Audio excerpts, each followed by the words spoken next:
दोस्तों, इस वक्त की सबसे बड़ी खबर भूमध्य सागर की लहरों पर अब भारत का झंडा लहराने लगा है। ये कोई कविता नहीं है, यह है आज की सबसे बड़ी और ऐतिहासिक खबर।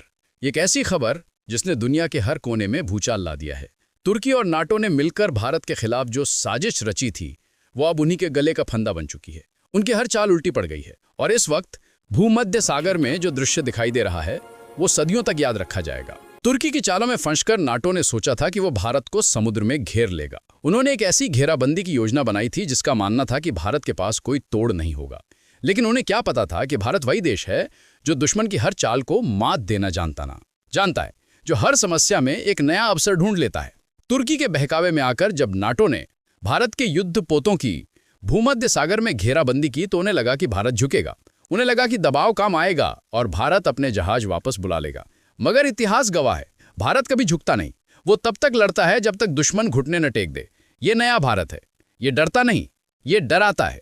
और ये बात आज नाटो के शीर्ष नेतृत्व को भी समझ आ गई है। भूमध्य सागर में इस वक्त जो हो रहा है वो किसी एक देश की जीत नहीं, बल्कि एक नए युग की शुरुआत है। एक ऐसे समुद्री युग की जहां भारत की नौसेना पूरी दुनिया को अपनी ताकत दिखा रही है। नाटो ने जब अपने 122 से ज्यादा युद्धपोत उतारे तो उन्हें लगा कि वे भारत की नौसेना को डरा देंगे। उन्हें लगा कि संख्या बल से वे भारत को पीछे हटने पर मजबूर कर देंगे। लेकिन वो भूल गए कि उनके सामने कोई छोटा मोटा देश नहीं, बल्कि समुद्र का सम्राट भारत खड़ा था। एक ऐसा देश जिसकी समुद्री विरासत हजारों साल पुरानी है। भारतीय नौसेना ने जिस सटीकता, जिस तेजी और जिस आत्मविश्वास से जवाब दिया, उसने नाटो के होश उड़ा दिए। यह सिर्फ सैन्य जवाब नहीं था, यह था कूटनीति, तकनीक और रणनीति का एक ऐसा अद्भुत मेल जिसने दुश्मन को सोचने का भी मौका नहीं दिया। भारत ने सीधे उन ठिकानों को निशाना बनाया जो नाटो की सबसे बड़ी ताकत माने जाते थे। वो ठिकाने जो उनकी आपूर्ति और संचार के लिए जीवन रेखा थे। दुश्मन को यह बिल्कुल अंदाजा नहीं था कि भारतीय नौसेना इतनी तेजी से भूमध्य सागर में प्रवेश कर जाएगी। उन्हें लगा था कि भारत हिंद महासागर में ही रहेगा। लेकिन अचानक बिजली की गति से भारतीय नौसेना का सबसे बड़ा गौरव INS विक्रांत, उसने एंट्री मारी और पूरा सागर भारत की शक्ति से गूंज उठा। INS विक्रांत सिर्फ एक युद्धपोत नहीं है दोस्तों, ये चलता फिरता आकाशीय किला है, एक संप्रभु द्वीप जो समुद्र पर तैरता है। इसके अंदर वो तकनीकें छिपी हैं जिन्हें देखकर रूस और अमेरिका जैसे देश भी हैरान रह जाते हैं। ये सिर्फ एक जहाज नहीं, बल्कि भारत की गर्जना है। इसकी एंट्री ने नाटो के कमांड सेंटर्स में हड़कंप मचा दिया। और सबसे बड़ी खबर, INS विक्रांत ने नाटो के 3 युद्धपोतों पर कब्जा जमा लिया। जी हाँ, आपने सही सुना, 3 युद्धपोत, वो भी बिना ज्यादा समय गंवाए। ये एक ऐसा ऑपरेशन था जिसकी किसी ने कल्पना भी नहीं की थी। भारत का INS विक्रांत और INS विक्रमादित्य आज सिर्फ नौसेना की शान नहीं, बल्कि भारत की कूटनीतिक ताकत का प्रतीक बन चुके हैं। दुनिया जानती है कि जब ये दोनों समुद्र में उतरते हैं तो हवा तक दिशा बदल लेती है। इनकी उपस्थिति मात्र से एक क्षेत्र का भू राजनीतिक समीकरण बदल जाता है।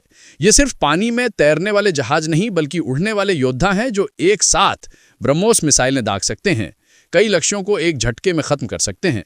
इनकी मारक क्षमता इतनी जबरदस्त है कि दुनिया के सुपर पावर भी अब भारत की नौसेना को हल्के में लेने की हिम्मत नहीं करते। वो जानते हैं कि इन दोनों वाहकपोतों से टकराना सीधे विनाश को न्योता देना है। लेकिन दोस्तों, असली खेल तब शुरू हुआ जब भारत ने इन युद्धपोतों में S-4 सिस्टम तैनात कर दिया। ये कोई सामान्य रक्षा प्रणाली नहीं है, ये वही प्रणाली है जो किसी भी विमान या मिसाइल को हजारों किलोमीटर दूर से मार गिरा सकती है। यह आकाश में एक अभेद्य ढाल बना देती है। जब इसे INS विक्रांत पर लगाया गया तो यह समुद्र के साथ साथ आसमान का भी राजा बन गया। यह सिर्फ एक विमान वाहक पोत नहीं रहा, यह बन गया एक तैरता हुआ वायु रक्षा कमांड केंद्र। और इस सिस्टम को भारत ने गुपचुप तरीके से पूरी गोपनीयता के साथ सक्रिय किया। यानी भारत का हर युद्धपोत अब सिर्फ समुद्र पर नहीं, बल्कि आकाश पर भी नियंत्रण रखता है।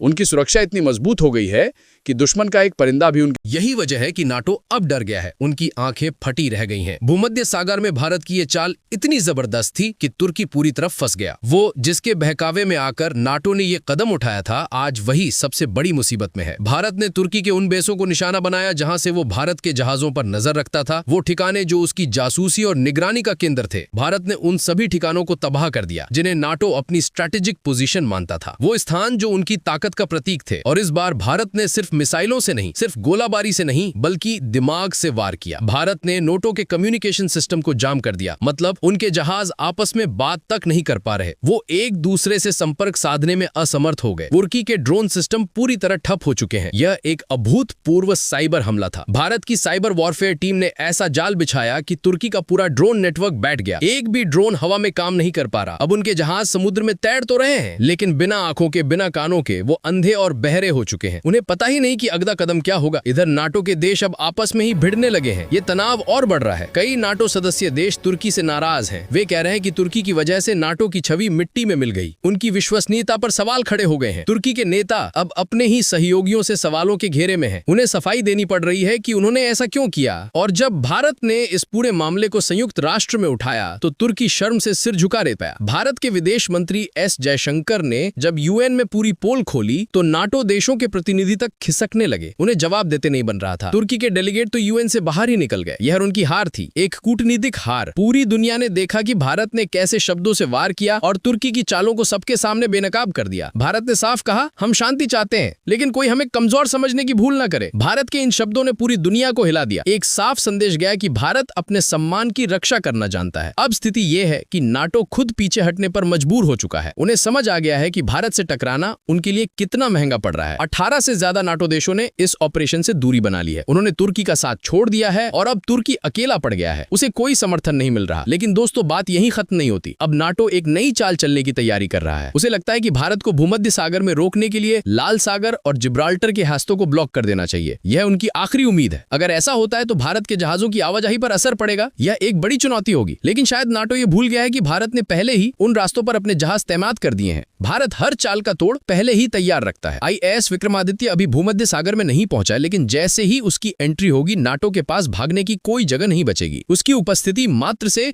समीकरण पूरी तरह बदल जाएंगे। भारत ने अब तुर्की के आसपास के देशों से भी मजबूत समझौते कर लिए। यह एक मास्टर स्ट्रोक था। अब अगर तुर्की अपनी सीमाओं से भी आगे बढ़ा तो भारत को सीधा दखल देने का अधिकार मिल जाएगा। यानी भारत अब भूमध्य सागर में स्थायी उपस्थिति दर्ज कराने जा रहा है। यह कदम सिर्फ सुरक्षा नहीं बल्कि रणनीति है। भारत का मकसद कब्जा जमाना नहीं बल्कि शांति बनाए रखना है। लेकिन अगर किसी ने छेड़ा तो जवाब भी मिलेगा और सबक भी। ये नया भारत है जो बातों से नहीं कर्मों से जवाब देता है, जो दुश्मन को चेतावनी नहीं सीधा परिणाम दिखाता है। और ये सब संभव हुआ है भारत की तकनीक, रणनीति और नेतृत्व के कारण। भारत अब सिर्फ एशिया की शक्ति नहीं रहा बल्कि पूरी दुनिया में समुद्री शक्ति का नया केंद्र बन चुका है। तुर्की की चालें अब उलझ गई हैं। उसका ड्रोन सिस्टम जाम है, कम्युनिकेशन बंद है और नाटो अब उससे किनारा कर रहा है। यह वही तुर्की है जिसने कभी भारत को चेतावनी दी थी, लेकिन अब वही भारत उसके सिर पर सवार है। भूमध्य सागर की लहरें अब भारत की शक्ति की कहानी सुना रही हैं। और दोस्तों, जब भारत के युद्धपोतों ने नाटो के जहाजों को घेरा तो पूरी दुनिया की मीडिया दंग रह गई। अमेरिकी चैनल तक यह मानने लगे कि भारत अब सुपर पावर बन चुका है। कई विशेषज्ञों ने कहा कि India has rewritten the global naval rules. ये वही पल था जब भारतीय नौसेना ने साबित कर दिया कि अब नियम भारत तय किया करेगा। अब सवाल ये है, क्या भारत नाटो और तुर्की को पूरी तरह सबक सिखाएगा या फिर उन्हें चेतावनी देकर छोड़ देगा? ये फैसला आने वाले कुछ घंटों में होगा। लेकिन एक बात तय है, भारत अब किसी के बहकावे में नहीं आने वाला। भारत अब वो ताकत बन चुका है जो अपने दुश्मनों को बिना युद्ध के भी हरा सकता है। दोस्तों, आज जो कुछ भूमध्य सागर में हुआ वो सिर्फ एक घटना नहीं बल्कि इतिहास का वो अध्याय है जिसे आने वाली पीढ़ियां गर्व से पढ़ेंगी। तुर्की और नाटो ने भारत की शक्ति को परखने की गलती की और अब वही गलती उनके अस्तित्व पर भारी पड़ चुकी है। ये भारत अब पहले वाला भारत नहीं रहा। ये वही भारत है जो दुश्मन की चाल समझने से पहले ही उसका तोड़ निकाल देता है। ये वही भारत है जो समुद्र की गहराइयों से लेकर अंतरिक्ष की ऊंचाइयों तक अपने झंडे गाड़ चुका है। आज जब भारत का आईएनएस विक्रांत और आईएनएस विक्रमादित्य भूमध्य सागर की लहरों पर गर्जना कर रहे हैं तो दुनिया समझ चुकी है कि अब हिंद महासागर का नहीं बल्कि हर महासागर का सम्राट भारत बन चुका है। भारत ने दुनिया को ये सिखा दिया है कि शक्ति दिखाने के लिए चीखना जरूरी नहीं होता, बस सही वक्त पर सही जवाब देना ही काफी होता है। तुर्की और नाटो ने सोचा था कि वे भारत को घेर लेंगे, लेकिन अब वो खुद भारत के घेरे में आ चुके हैं। ये वही भारत है जो पहले संवाद से समझाता है, पर जब बात सम्मान और संप्रभुता की हो तो फिर प्रहार करता है। भारत ने इस पूरे अभियान से ये साबित कर दिया कि अगर कोई देश भारत के खिलाफ साजिश करेगा तो उसका अंजाम सिर्फ एक होगा, पूर्ण विनाश। आज हर भारतीय को गर्व होना चाहिए कि हमारी नौसेना, हमारी तकनीक और हमारे सिपाही वो कर दिखा रहे हैं जो कभी किसी ने सोचा भी नहीं था। भूमध्य सागर में तिरंगा सिर्फ एक झंडा नहीं, बल्कि भारत की अटूट इच्छा शक्ति का प्रतीक बन चुका है। और यही संदेश अब पूरी दुनिया को सुनना पड़ेगा कि भारत को चुनौती देने से पहले 100 बार सोचना होगा। तो दोस्तों, आज इस ऐतिहासिक पल को अपने दिल में बसाइए और गर्व से कहिए, मैं उस भारत का नागरिक हूं जो अब सिर्फ अपनी सीमाओं की नहीं, बल्कि पूरी दुनिया की शांति की रक्षा करता है। ये सिर्फ एक सैन्य अभ्यास नहीं था दोस्तों, ये था शक्ति संतुलन का एक नया अध्याय। भूमध्य सागर में भारत की ये मौजूदगी एक स्पष्ट संदेश है कि नई दिल्ली अब अपनी समुद्री हितों की रक्षा के लिए दुनिया के किसी भी कोने तक पहुंच सकती है। नाटो की हार केवल सैन्य हार नहीं है, ये एक विचारधारा की हार है। उस पुरानी सोच की हार है जो मानती थी कि एशिया की शक्तियां सिर्फ अपने तटों तक ही सीमित रहेंगी। भारत ने इस ऑपरेशन में एक भी गोली चलाए बिना अपनी उच्च तकनीक और साइबर कौशल से दुश्मन को घुटने टेकने पर मजबूर कर दिया। ये एक साइबर युद्ध का ऐसा अभूतपूर्व प्रदर्शन था जिसने दुनिया के बड़े बड़े रक्षा विशेषज्ञों को अपनी पुरानी युद्ध रणनीतियों पर पुनर्विचार करने के लिए मजबूर कर दिया है। तुर्की का कम्युनिकेशन ब्लैकआउट होना और उसके ड्रोनों का निष्क्रिय हो जाना ये दर्शाता है कि भारत अब युद्ध के मैदान को पारंपरिक हथियारों से नहीं, बल्कि खुफिया जानकारी और डिजिटल प्रभुत्व से जीतना जानता है। ये एक ऐसी रणनीति है जिसे समझना नाटो के लिए भी बहुत मुश्किल हो रहा है। अंतर्राष्ट्रीय मीडिया और रक्षा गलियारों में इस वक्त भारत की रणनीति पर गहन विश्लेषण चल रहा है। लंदन से लेकर वॉशिंगटन और मॉस्को तक हर जगह एक ही चर्चा है, भारत ने ये कैसे किया। कई अमेरिकी थिंक टैंक इस बात से स्तब्ध हैं कि जिस INS विक्रांत को वे कुछ साल पहले एक विकासशील प्रोजेक्ट मान रहे थे, आज वही समुद्र के सबसे शक्तिशाली गठबंधन को चुनौती दे रहा है। भूमध्य सागर में भारतीय नौसेना की जिस तरह की समन्वय और गति दिखाई दी है, उसने ये साबित कर दिया है कि उनकी प्रशिक्षण और परिचालन क्षमताएं विश्व स्तरीय हैं। भारतीय युद्धपोतों ने जिस तरह से नाटो के घेरे को तोड़ा और फिर उन्हीं के जहाजों को घेर लिया, वो किसी भी नौसैनिक पाठ्य पुस्तक में दर्ज करने लायक है। ये एक ऐसा अटैक एंड काउंटर अटैक था जिसने तुर्की के तटीय ठिकानों तक को हिलाकर रख दिया। तुर्की के राष्ट्रपति पर अब घरेलू और अंतर्राष्ट्रीय दबाव चरम पर है। उन्हें नाटो के भीतर भी जवाब देना मुश्किल हो रहा है और उनके अपने देश की जनता भी इस अपमानजनक हार से गुस्से में है। लेकिन जैसा कि हमने बताया, नाटो और तुर्की अभी भी हार मानने को तैयार नहीं है। उनकी अगली चाल लाल सागर और जिब्राल्टर के रास्तों को अवरुद्ध करने की एक बड़ी गलती साबित होगी। भारत ने केवल भूमध्य सागर में ही नहीं, बल्कि वैश्विक समुद्री चौकियों पर अपनी उपस्थिति मजबूत की है।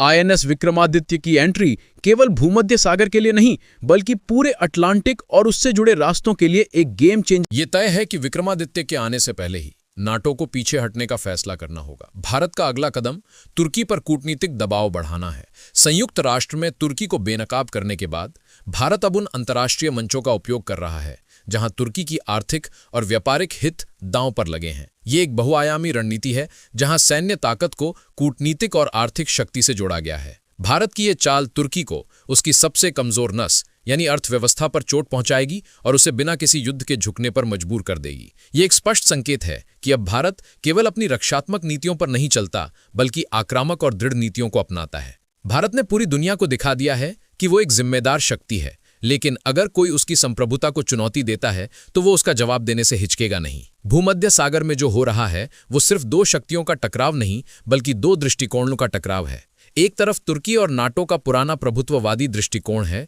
और दूसरी तरफ भारत का नियम आधारित लेकिन अपने हितों की रक्षा के लिए प्रतिबद्ध नया वैश्विक दृष्टिकोण। भारतीय नौसेना के इस साहसिक कदम ने एशिया और अफ्रीका के कई छोटे देशों में भी एक नया विश्वास पैदा किया। भूमध्य सागर में भारत के इस अद्वितीय अभियान का दूसरा अध्याय उस समय शुरू हुआ जब INS विक्रमादित्य ने अरब सागर से होते हुए लाल सागर के रास्ते अपनी ऐतिहासिक यात्रा आरंभ की। और उसके साथ ही भारत ने एक ऐसी नौसैनिक रणनीति को लागू किया जिसने दुनिया की तमाम महाशक्तियों को स्तब्ध कर दिया। भारत अब केवल युद्ध नहीं लड़ रहा था, बल्कि एक ऐसा समुद्री शांति अभियान चला रहा था जो शक्ति, रणनीति और तकनीक का अभूतपूर्व संगम था। विक्रमादित्य की इस यात्रा को ऑपरेशन समुद्र प्रहरी नाम दिया गया, जो न केवल तुर्की और नाटो के खिलाफ भारत की निर्णायक प्रतिक्रिया थी, बल्कि वैश्विक समुद्री संतुलन की नई परिभाषा भी। भारत ने इस पूरे अभियान में अपनी ताकत को किसी आक्रामक हथियार की तरह नहीं बल्कि एक सुरक्षात्मक शक्ति के रूप में प्रस्तुत किया, जिसने यह दिखा दिया कि अब हिंद महासागर से लेकर भूमध्य सागर तक का हर मार्ग भारत की निगरानी में सुरक्षित रहेगा। जैसे जैसे विक्रमादित्य लाल सागर से आगे बढ़ा, वैसे वैसे भारत का समुद्री प्रभाव विस्तार पाता गया। भारत ने इस दौरान न केवल अपनी नौसैनिक उपस्थिति दर्ज कराई, बल्कि मिस्र, ग्रीस और इटली जैसे देशों के साथ रणनीतिक समझौते भी किए। मिस्र ने भारत को अपने बंदरगाहों पर रसद और ईंधन की सुविधा देने की अनुमति दी, जिससे भारत की नौसेना को स्थायी लॉजिस्टिक सपोर्ट मिल गया। वहीं ग्रीस ने भारत के साथ एक नया समुद्री सुरक्षा गठबंधन बनाया ताकि भूमध्य सागर में किसी भी प्रकार की सामरिक अस्थिरता को रोका जा सके। ये समझौते तुर्की के लिए एक गहरा झटका साबित हुए, क्योंकि अब उसके चारों ओर भारत का प्रभावी घेराबंदी तैयार हो चुकी थी। इसी दौरान भारत की साइबर वॉरफेयर यूनिट ने तुर्की के सैन्य उपग्रहों को निष्क्रिय कर दिया, जिससे उनके नौसेना ठिकाने अंधकार में डूब गए। अब न तुर्की के रडार काम कर रहे थे, न उनके ड्रोन नेटवर्क। भारत ने परेशियन ब्लाइंडफोल्ड के तहत तुर्की की नौसैनिक कमांड श्रृंखला को पूरी तरह जाम कर दिया। तुर्की के युद्धपोत समुद्र में तैर तो रहे थे, लेकिन उन्हें दिशा और आदेश कुछ नहीं मिल रहा था। उनके कप्तान तक अपने कमांड सेंटर से संपर्क नहीं कर पा रहे थे। ये स्थिति किसी भी आधुनिक नौसेना के लिए सबसे खतरनाक होती है, और भारत ने इसी कमजोरी का फायदा उठाया। भारतीय नौसेना ने तुर्की के दो प्रमुख बेस मर्सिन और इजमिर के समीप समुद्र तल के नीचे ड्रोन तैनात किए थे, जिन्होंने उनके संचार केबल्स को निष्क्रिय कर दिया। ये था साइलेंट स्ट्राइक, जिसे किसी ने देखा नहीं, लेकिन जिसका असर पूरी दुनिया। इस सबके बीच भारत ने कोई आक्रामक घोषणा नहीं की, बल्कि एक शांतिपूर्ण वक्तव्य जारी किया, जिसमें कहा गया, भारत किसी की भूमि या समुद्र पर दावा नहीं करता, लेकिन अपनी संप्रभुता और शांति की रक्षा के लिए हर कदम उठाएगा। ये वक्तव्य जितना सरल था, उतना ही शक्तिशाली भी। इसने न केवल संयुक्त राष्ट्र को, बल्कि नाटो के कई देशों को भी सोचने पर मजबूर कर दिया कि आखिर भारत की नीति कितनी परिपक्व और संतुलित है। इधर अमेरिका और ब्रिटेन के भीतर भी मतभेद बढ़ने लगे। ब्रिटेन ने खुलकर कहा कि नाटो को भारत से टकराव नहीं, बल्कि सहयोग की राह अपनानी चाहिए। वहीं अमेरिका ने अपने विशेष दूत को नई दिल्ली भेजा ताकि इस तनाव को कम किया जा सके। लेकिन भारत ने स्पष्ट किया कि जब तक तुर्की औपचारिक रूप से अपने आक्रामक व्यवहार के लिए माफी नहीं मांगता, तब तक कोई बातचीत नहीं होगी। ये भारत की आत्मविश्वास से भरी कूटनीति थी, जो पहले कभी दुनिया ने नहीं देखी थी। भारत ने इस बीच भूमध्य सागर में एक मानवता मिशन भी शुरू किया, जिसमें उसने युद्धग्रस्त क्षेत्रों में फंसे नागरिकों को सुरक्षित निकाला। भारतीय नौसेना ने 12,000 से अधिक लोगों को तुर्की के तटीय इलाकों से निकालकर सुरक्षित क्षेत्रों में पहुंचाया। संयुक्त राष्ट्र महासचिव ने स्वयं भारत के इस कदम की सराहना की और कहा कि भारत ने फिर साबित किया है कि शक्ति का सर्वोच्च रूप करुणा है। उधर भारत के रक्षा अनुसंधान संगठन DRDO ने इस पूरे ऑपरेशन में अपने नवीनतम AI सिस्टम समुद्र बौद्ध को सक्रिय किया। ये एक ऐसा कृत्रिम बुद्धिमत्ता तंत्र था जो दुश्मन के जहाज़ों की गति, दिशा और इरादों का विश्लेषण करके स्वतः रणनीतिक सुझाव देता था। इस सिस्टम ने भारत की नौसेना को लगभग अजेय बना दिया। यही वजह रही कि नाटो के किसी भी पोत को भारत के करीब आने की हिम्मत नहीं हुई। भारत ने भूमध्य सागर में अपनी उपस्थिति को स्थायी बनाने के लिए भारत यूरोपीय नौसैनिक समन्वय केंद्र की स्थापना की, जो साइप्रस में खोला गया। ये केंद्र भारत के समुद्री अभियानों का कमांड पॉइंट बन गया। इसके जरिए अब भारत भूमध्य सागर से लेकर अटलांटिक महासागर तक अपनी निगरानी बनाए रख सकता है। ये केंद्र न केवल सुरक्षा, बल्कि व्यापार के लिहाज से भी अत्यंत महत्वपूर्ण था। अब भारतीय व्यापारी जहाज़ों को यूरोप तक पहुंचने के लिए किसी तीसरे देश पर निर्भर नहीं रहना पड़ता। इस बीच भारत की इस प्रगति को देखकर कई एशियाई और अफ्रीकी देशों ने भारत के साथ नौसैनिक साझेदारी की इच्छा जताई। कन्या, मिस्र, ओमान, ग्रीस और यहां तक कि स्पेन ने भी भारत के साथ संयुक्त समुद्री अभ्यासों की घोषणा की। ये भारत की कूटनीतिक जीत थी। तुर्की, जो कभी भारत को क्षेत्रीय शक्ति कहकर उपेक्षा करता था, अब उसकी ही वजह से नाटो में अपनी स्थिति खो चुका था। नाटो के भीतर यूरोपीय देशों ने तुर्की से दूरी बनाना शुरू कर दी, क्योंकि उन्हें लगने लगा था कि तुर्की का अति उत्साह नाटो को भारत जैसी शक्ति से टकराने की मूर्खता की ओर ले गया। वहीं भारत ने इस परिस्थिति का लाभ उठाते हुए यूरोप के देशों के साथ रक्षा और तकनीकी सहयोग के नए समझौते किए। जर्मनी और फ्रांस ने भारत के साथ संयुक्त नौसैनिक अनुसंधान परियोजनाएं शुरू करने की घोषणा की। इसके साथ ही भारत ने भूमध्य सागर के तटों पर ब्लू ट्रेड कॉरिडोर की परिकल्पना रखी, जिसके तहत एशिया और यूरोप के बीच माल परिवहन के लिए एक सुरक्षित और स्वतंत्र समुद्री मार्ग बनेगा। इस योजना को कई देशों ने तुरंत समर्थन दिया, क्योंकि ये न केवल तुर्की और नाटो के दबाव से मुक्त व्यापार का रास्ता प्रदान कर रही थी, बल्कि विश्व अर्थव्यवस्था को भी स्थिर कर रही थी। अब भूमध्य सागर में भारत की उपस्थिति केवल सैन्य नहीं रही, बल्कि वो एक आर्थिक शक्ति में बदल गई। भारत के जहाज केवल सुरक्षा नहीं, बल्कि व्यापार, मानवीय सहायता और सहयोग के प्रतीक बन गए। भारत ने इस पूरी मुहिम से यह साबित कर दिया कि किसी भी शक्ति का वास्तविक स्वरूप केवल हथियारों से नहीं बल्कि उसके दृष्टिकोण से तय होता है। भारत ने दिखाया कि कैसे एक राष्ट्र बिना किसी धमकी, बिना किसी कब्जे की नीति के केवल बुद्धिमत्ता, तकनीक और संयम से विश्व का नेतृत्व कर सकता है। नाटो अब केवल हार नहीं चुका था, वो अपने अस्तित्व पर प्रश्न चिन्ह देख रहा था। तुर्की के राष्ट्रपति पर इस्तीफे का दबाव बढ़ने लगा और संयुक्त राष्ट्र ने इस पूरे संकट में भारत की भूमिका को सबसे जिम्मेदार और संतुलित कहा। वहीं भारत में इस विजय को किसी सैन्य जीत की तरह नहीं बल्कि एक नैतिक जीत के रूप में देखा गया। दिल्ली से लेकर मुंबई तक हर जगह लोग इस बात पर गर्व कर रहे थे कि भारत ने फिर से दुनिया को यह दिखाया कि जब शांति और सम्मान पर खतरा आता है तो भारत युद्ध नहीं करता। ये दूसरा अध्याय केवल भूमध्य सागर में भारत की उपस्थिति का प्रतीक नहीं था, बल्कि यह संकेत था कि अब दुनिया के समुद्री रास्तों पर शांति की कमान नई दिल्ली के हाथ में है। भारत ने यह संदेश दे दिया था कि अगर समुद्र मानवता की धड़कन है तो भारत उसका स्थिर और निडर हृदय है। दोस्तों, भूमध्य सागर की लहरों पर जो दृश्य इस वक्त दुनिया देख रही है वो केवल शक्ति का नहीं बल्कि रणनीति का, कूटनीति का और तकनीक के अद्भुत संगम का उदाहरण है। भारत अब उस मुकाम पर पहुंच चुका है जहां उसकी हर चाल न केवल अपने विरोधियों को चौंकाती है बल्कि वैश्विक संतुलन को भी नई दिशा देती है। नाटो और तुर्की की संयुक्त योजना को जिस तरह भारत ने पहले ही भांप लिया, वो भारतीय खुफिया एजेंसियों और नौसेना की सटीक रणनीति का परिणाम है। जब नाटो के जंगी जहाज भूमध्य सागर में एक एक करके भारतीय जलपोतों के करीब आने लगे तो भारत ने कोई जल्दबाजी नहीं दिखाई, बल्कि उसने हर कदम योजनाबद्ध तरीके से उठाया। भारतीय नौसेना ने सबसे पहले दुश्मन के कम्युनिकेशन नेटवर्क को स्कैन किया, उनकी रेडियो फ्रीक्वेंसी और सैटेलाइट चैनल को ट्रैक किया और कुछ ही घंटों में नाटो की कम्युनिकेशन लाइनें ध्वस्त हो गई। इस रणनीति को ऑपरेशन शांत तूफान नाम दिया गया था, जिसमें भारत ने न केवल समुद्री बल्कि अंतरिक्ष आधारित निगरानी प्रणाली का भी इस्तेमाल किया। भारतीय सैटेलाइट नेत्र 2 ने दुश्मन के हर जहाज की गतिविधियों को वास्तविक समय में नौसेना को उपलब्ध कराया, जिससे भारतीय युद्धपोतों को नाटो के हर मूवमेंट का पूर्वानुमान मिल गया। इसी दौरान IS विक्रांत और विक्रमादित्य के फाइटर जेट्स ने समुद्र के ऊपर वायु क्षेत्र को पूरी तरह अपने नियंत्रण में ले लिया। दोस्तों, ये कोई साधारण ऑपरेशन नहीं था, ये था एक ऐसा अभियान जिसमें समुद्री युद्ध, साइबर युद्ध और सूचना युद्ध तीनों का संयोजन हुआ। नाटो के सैकड़ों ड्रोन जो आसमान से भारतीय जहाजों की निगरानी कर रहे थे, अचानक ब्लैकआउट में चले गए। उन्हें लगा कि यह तकनीकी खराबी है, लेकिन कुछ ही पलों में उन्हें एहसास हुआ कि भारत ने उनकी GPS सिस्टम को हैक कर लिया है। तुर्की के ऑपरेटर्स के सामने स्क्रीन पर दिखने लगा सिग्नल लॉस्ट। यह वही पल था जब नाटो की आत्मा कांप उठी, क्योंकि उनके सबसे उन्नत हथियार अब बेकार हो चुके थे। उधर भारतीय युद्धपोतों ने चुपचाप अपना फॉर्मेशन बदल लिया। तो ये रही आज की पूरी जानकारी। बाकी इस तरह की रोचक खबरें सबसे पहले पाने के लिए हमारे चैनल को सब्सक्राइब जरूर करें